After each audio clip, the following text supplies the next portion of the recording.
Identidades trigonométricas.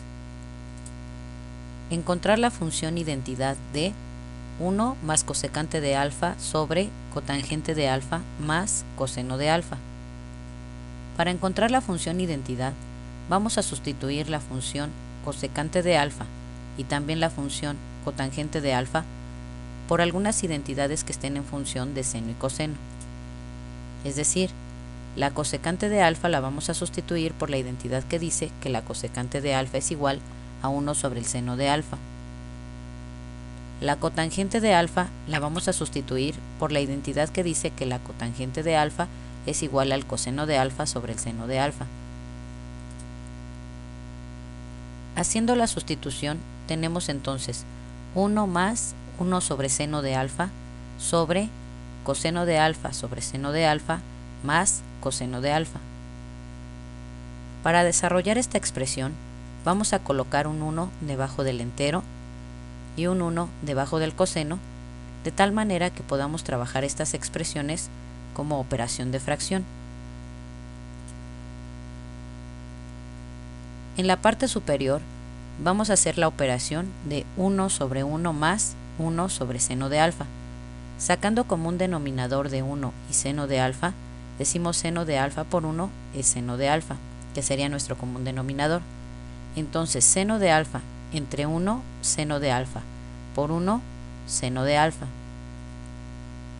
Seno de alfa entre seno de alfa 1 por 1 1. En la parte de abajo tenemos que el denominador también es seno de alfa, ya que si multiplicamos seno de alfa por 1 es seno de alfa. Entonces, efectuando la operación decimos seno de alfa entre seno de alfa 1 por coseno de alfa coseno de alfa más seno de alfa entre 1 seno de alfa por coseno de alfa coseno de alfa seno de alfa.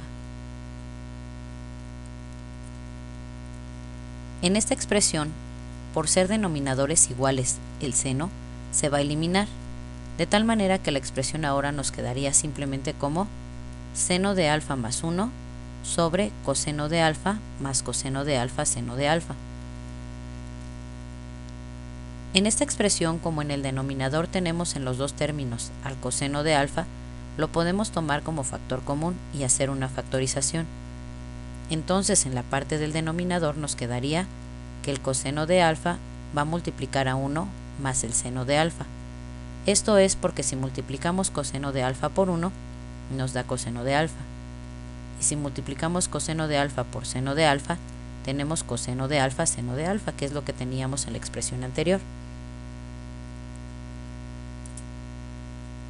Esta expresión también la podemos colocar en la parte del numerador como 1 que multiplica a 1 más el seno de alfa, puesto que no sucede nada o no cambia la expresión si colocamos ese 1 multiplicando a seno de alfa más 1. Esto lo hacemos porque al tener una multiplicación en el numerador y una multiplicación en el denominador, siendo uno de los factores en cada parte iguales, entonces los podemos eliminar. Aquí eliminamos entonces el 1 más seno de alfa en las dos partes, tanto en numerador como en denominador, de tal forma que únicamente nos quedará 1 sobre coseno de alfa. Recordemos que hay otra identidad que nos dice que la secante de alfa es igual a 1 sobre el coseno de alfa.